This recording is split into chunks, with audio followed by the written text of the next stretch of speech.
Hi folks, Dave with DBS Tech Talk. And today we reached 300 subscribers. I never thought that we would get to 300 subscribers, and I'm so thankful for each and every one of you. And I'm very thankful for the support and the encouragement and just the overall nice comments and pleasant disagreements, and also just the great community that we are building around DBS Tech Talk. Do greatly appreciate all that. And even if you disagree with me, the comments have been very friendly, nice, and cordial, and have not been attacking and haven't been unpleasant. We can still have conversations and communications that are friendly and nice, even if we disagree. And that's what this whole channel is about, is having a avenue of discussion and conversation about different headphones and gear that we all enjoy, and that we can discuss our views and our thoughts and learn from each other in a simple, basic, friendly way. So I want to thank everybody that has subscribed to the channel, and I want to also thank those of you who have sent in gear to be reviewed. That has been a great blessing and a very fun experience for me. Look forward to more of that to come with the channel. I look forward to seeing what we have to come when it comes to 400, 500 subscribers. The next big goal is 500, and I think that we can make that rather quickly, as we have been showing good growth on the channel. So, there was a question and a comment that was made that I thought that we would use as the 300 subscriber special. And that was, what is your reasoning for DBS Tech Talk, and how did you get to the point of starting the channel, and how do you decide what gear, and why do you upgrade so much? So we're going to jam all that together and see if we can make some sense here. I do apologize if you can hear my fan in the background. It's really warm here for the last couple of days, and when I turn it off, the sun just shines into the office and it's like sitting in an oven. So even though the air conditioner is on, it's still warm, and so I got the little fan just stirring up the air. So do apologize if you can hear it in the background. All right, so where to begin? Well, I grew up in a musically inclined family. My mom was a pianist and organist, and she taught piano lessons on the side to church attendees and to students at our Christian school. And my sisters also learned how to play piano. My one sister also played the guitar very well, and so that was always around me. I was pushed to learn piano. I tried trumpet. That lasted about 2 lessons, and a couple of other, but it never stuck with me. I'm just not gifted in that way. My dad can sing. Several of my uncles are very talented musically on my mom's side, and they one of them had a family band that he traveled around with, and did a lot of concerts and stuff like that. And another uncle had a local band that he played with, and I think he played bass guitar and a couple other instruments. So music was pretty prominent for my family, but for whatever reason, it just never stuck with me as far as the musicians and vocals. Doesn't matter if the note is literally right here on my nose, I am not going to hit it. I just can't get it to come out sounding that way. But I can tell when it's not hitting these properly. I have been involved in recording and live events, running soundboards and audio gear for a long time. When I was a teenager at church on Sundays, I would work with the sound, and there was a gentleman who taught me all kinds of things of how to record and keep the levels proper and to set up speakers and all that kind of stuff. So I do have experience in that. I currently do that at my local church that I attend, and also I have recorded some stuff, different events for puppets and live puppet programs, if you know what a puppet is. And so I've done a few recordings of that. And so I do have experience in the sound world, just not in the singing and all that. Music was very much a focal point in our household. Music was always playing in the background of something. If we were in the car, we were singing as a family. Music was playing while we were going on trips. My sisters and my mom and dad did special music all the time. So I was constantly hearing music. A lot of genres were being played. The main ones while I was growing up was classical, country, Southern gospel, and some modern Christian. And then as I grew up and started to explore my own classic rock, rock and roll, Christian rock, and the country stuff always stuck around, and I just kind of added in some other avenues, jazz, and I guess you could call it new age, Yanni, Vangelis, whatever bracket you want to put them in. But I always lean towards instrumental, acoustical, movie soundtrack, classical, country, Southern gospel, and kind of rock in general. It's kind of my preference areas for music.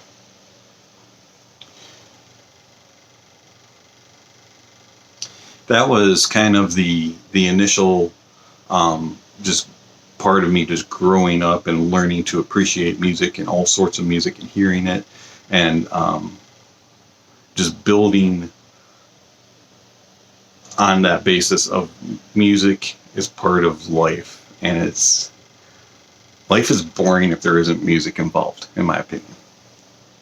But I never really had headphones of good quality, earphones or anything growing up. It was always whatever was cheapest. So I had like the cheap Walkman.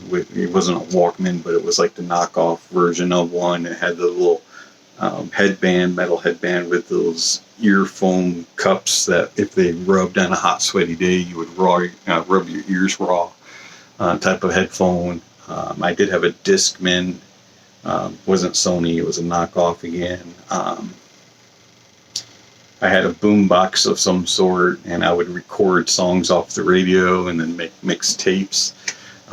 So I always enjoyed having music, but I never had true quality gear. After college and all of that, and moving out on my own, and then the cell phone world came alive, and you started getting the little earbuds that came with cell phones and different electronic gear. I started to realize that the higher up the chain you go as far as quality, you get a better quality of sound. And I still didn't see the need to spend $100, $200, $300, $400, $500 worth in music gear. It was nice to hear it if you got it for $20, but $100 was ridiculous, and $500 is insane. I mean, only true musicians and professional audio recorders and things like that needed that type of pricey gear, not somebody that was just listening to music at home or on the go. And then a family member got Grottos, and then they got Sennheiser HD 700s, and all that thinking of the previous 30 years was like, really? How much did you pay for these? And wow, they're good. Wow, they're so much better. And I can hear things. It's more open. It's more clear. It's more defined. How much were these again? Oh, I would never pay that much. And so I then turned to, I'm going to find that sound, but at an eighth of the cost that he paid. And so I started looking, and I ended up with some Symphonized and House of Marley and a couple other low-end brands that you could buy at the store that were fairly cheap. $50 was extreme, for Symphonized. And I noticed a difference, but it wasn't the same as what I had heard. And I was like, I need something better. And I remember coming across the Superlux 661B. It was the Evo. It was the semi-open ones. They were uncomfortable, but man, they sounded good. And if you change the pads to Brainwaves XLs and you got a nice super soft pad on there, all of a sudden you just got a sound that was unbeatable for $30. And I was just like, this is craziness. These are good, but they're not what I heard.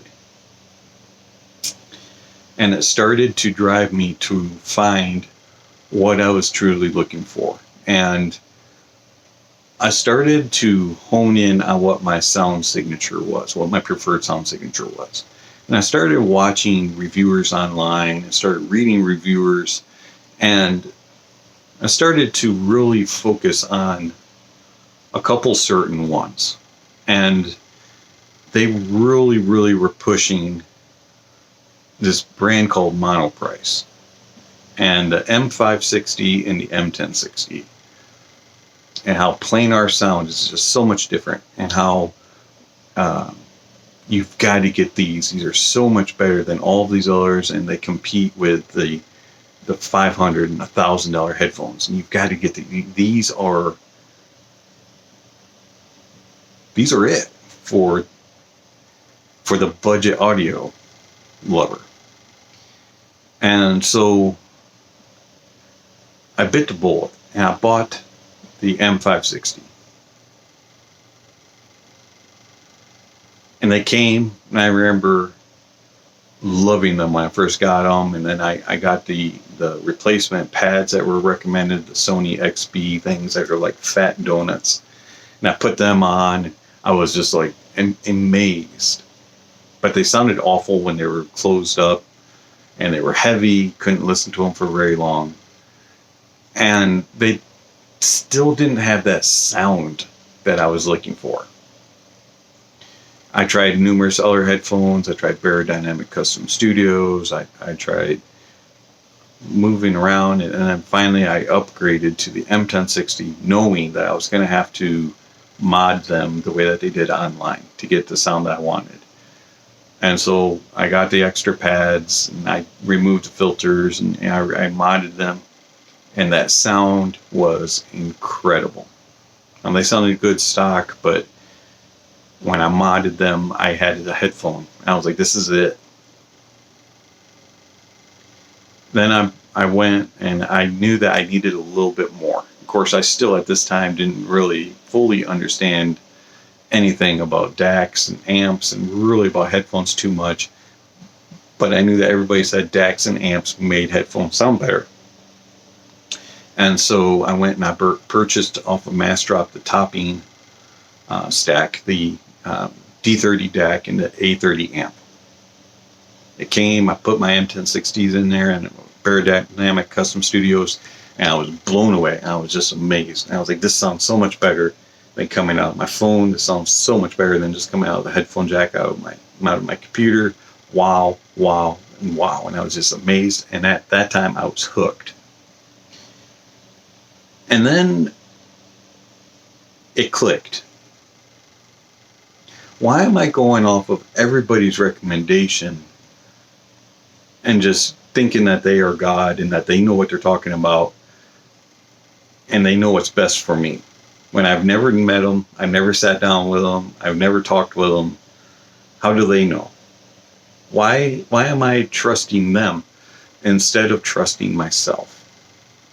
And that's when I really truly started to listen to my ears and listen to what I was hearing and listening to what I was feeling. Because music is an emotion. Music makes you move. Some music makes you want to get up and dance. Some music wants to make you bob your head. Some music makes you cry. Some music makes you just be amazed at what you're hearing, everything around you, and just wow. And I was never truly getting that because these headphones weren't what I picked for myself. They were what other people were saying I wanted. And so I started to go back and listen to the reviews and watch the reviews and read the reviews that led me to get the headphones that I had gotten up until that point. And what they said, listen for this. These headphones do this. They do this, and this. And I started listening. Sometimes I would hear it. Sometimes I wouldn't. Sometimes when someone said, oh, this is the brightness, or it's the best bass, or it's this, and they really hyped up that portion of it, I wouldn't agree with it. Other times they would say that it was bad, but I said it was good. And I was like, I need to start making the decision based on what I hear, not what everybody else says I'm hearing. And then I started to search for a headphone that I thought was going to be the headphone for me. And the Advanced Alpha came along. And I remember thinking, man, $500, that's a lot of money. Whew, that's end game right there. And I plopped down the money for the Advanced Alphas. They came, and I was blown away. And they had this way of portraying the mids and portraying the treble, and the bass was just dynamic and deep and yet not overpowering. And I was like, this is the headphone for me. This is the sound signature that I like. I didn't read any reviews going into them. I didn't listen to anybody else, hyping them up, because no one else did. They were kind of a fly under the radar type of headphone when I purchased them. I was just going based off of what the manufacturer said on their website and what little things I could find online. And I absolutely love the Advanced Alpha. And I was just amazed. And that's when the thoughts started entering my head of, reviews online, for the most part, are one way. You have the headphones with a camera over top and a bunch of hands just moving around and pointing at things and some dude talking. Or you have all these fancy pictures, camera panning and just clicking in, zooming in and zooming out and all this, but you have someone talking over it. You never really see somebody talking. And then the other thing is they're always talking about specs. They're always talking about the graphs. They're always talking about the frequencies and how this does and this does and this does. But they never really talk about what does it make me, the consumer, feel. How does it make me feel? Because I put in the hard-earned dollars from my wallet. And I said, if I ever start a channel, I want it to be from the consumer side. And I want to be able to see the person that's given the review. I want to see their face. And one guy that always stood out because you always saw his face and he never really got flashy pictures all over the place was Tyle Hurtinson from Inner Fidelity. And I liked the way Tyle presented things. And now I can't compare it to Tyle. He's awesome. And I was sad to see him retire.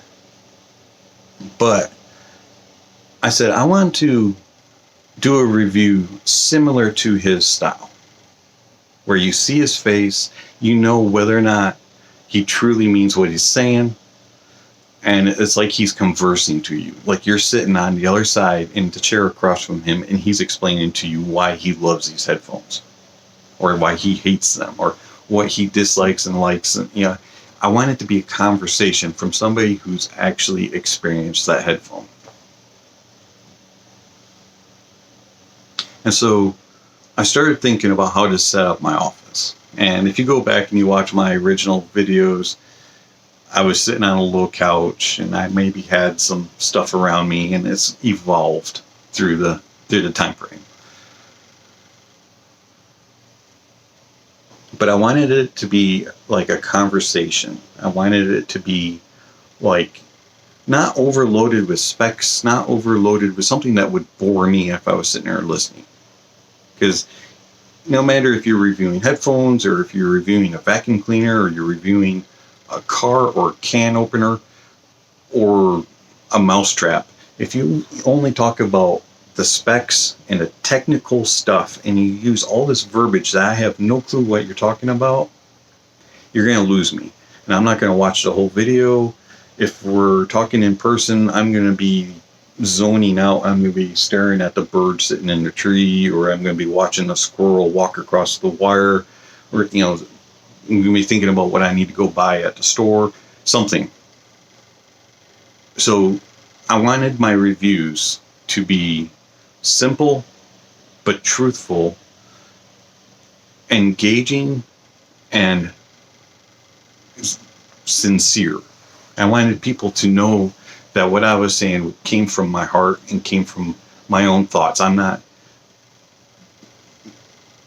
ripping them off from somebody else.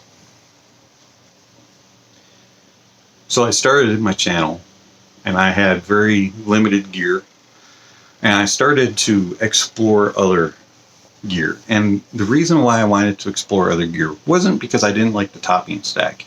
It was because I wanted to hear a difference and be able to explain what I was hearing. I didn't know if I would come up with anything, but when I started to purchase other DACs, I got the SMSL Sanskrit and the Music Hall DAC 15.2, and I hooked them into the A30, and I noticed different things. The D30, very clean, very analytical, kind of bright. The SMSL Sanskrit was also very analytical, very clean, but at the same time, it didn't have the dynamics and it didn't have the energy that the D30 seemed to come across.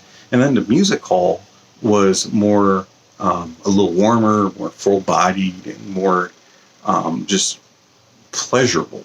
And it was the DAC that I would use to just enjoy music, sit and just mellow out, listen to it. But you couldn't do the critical listening. It just seemed like it colored the sound too much. Then I got a couple of different amps. I got a AUN X7S, and I had the Musical Fidelity. And I noticed some differences in the amps. The AUN was definitely more warm compared to the A30. Had about the same power, but I got balanced. And so I was able to run some of my headphones off of balance, and I noticed that the extra power did some things to the headphones, and I got some more dynamics and energy and unique sounds. And I was just having fun learning and understanding differences.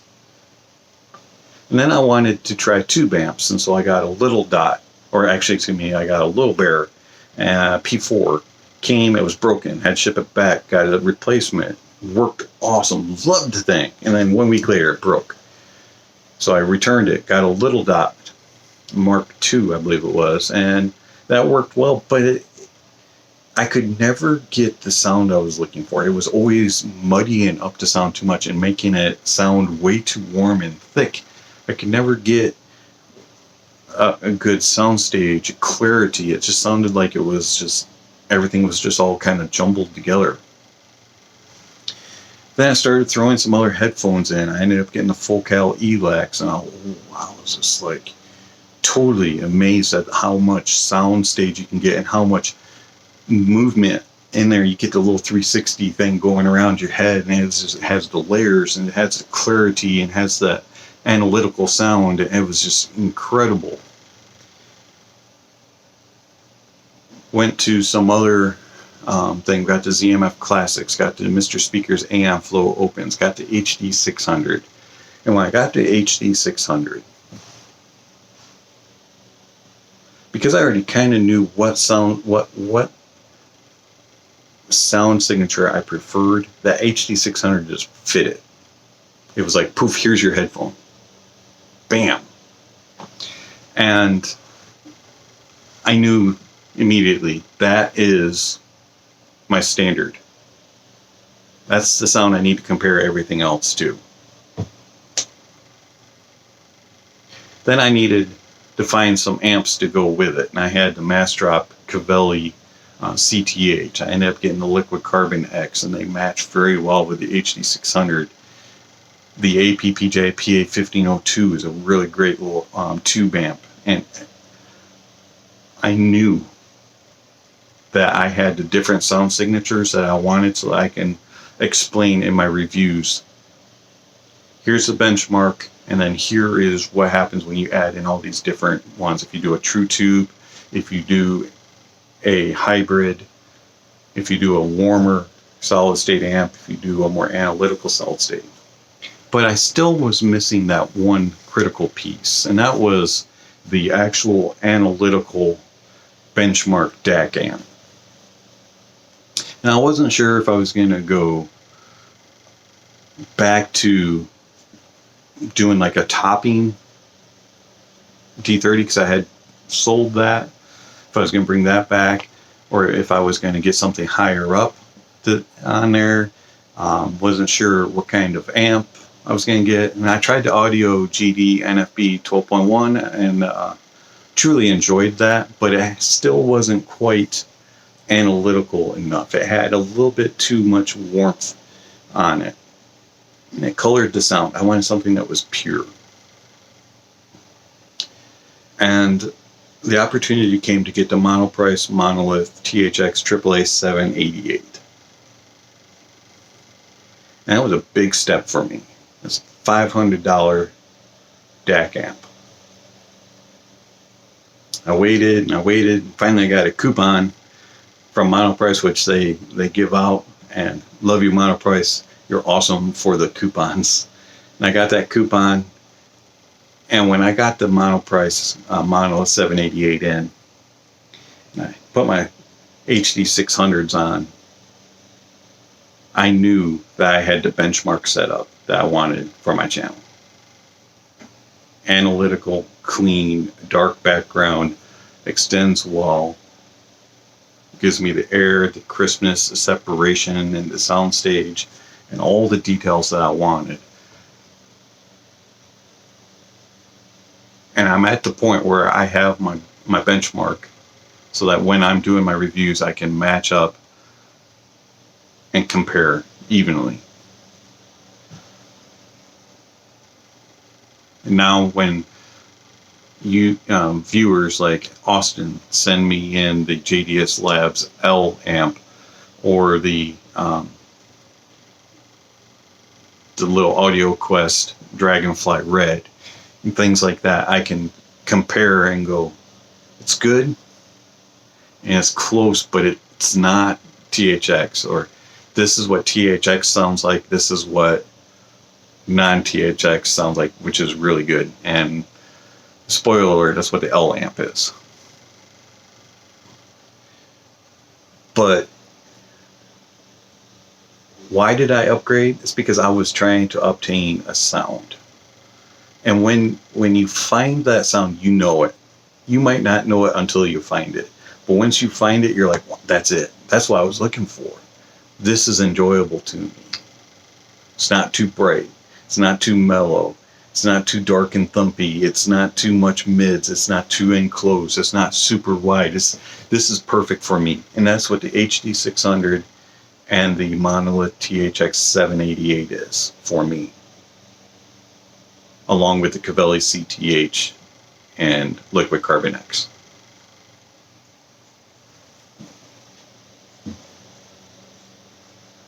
So that's my journey. And this whole time you've been with me, if you've been watching my videos and you've seen things change, I've always wanted to strive to tell you how it makes me feel. Sure, the specs are important. Sure, the graphs are important. Sure, frequencies are important. Square waves are important. All that kind of stuff is important. But how does it make me feel? How does it sound to what I believe the artist was intending? How does my video sound? Do I sound like myself to my ears? That type of thing. Does it sound natural? Does it sound true? And that's what I try to portray in my videos. Without being boring, without being old techie. And I'm not the smartest guy in the shed. I'm not the most wordsy guy and eloquently spoken guy. But hopefully I'm able to portray to you whether or not I am content with my purchase, or can I recommend this based on my sound signature preference. Everybody has ears that are different. Everybody has preferences that are different, and preferences change. And I will tell you this, I used to be a bass head. I loved bass, and I wasn't a big treble person. But today, I prefer treble. Not like piercing, coming into the ears at lightning speeds and shredding my eardrums. Not that type of treble. I like treble that's clean and clear and smooth. HD 600 treble. But I still like my bass. But I don't like my bass to be thumping, rocking my head, bursting my eardrums. It has to have impact, but under control and be quality.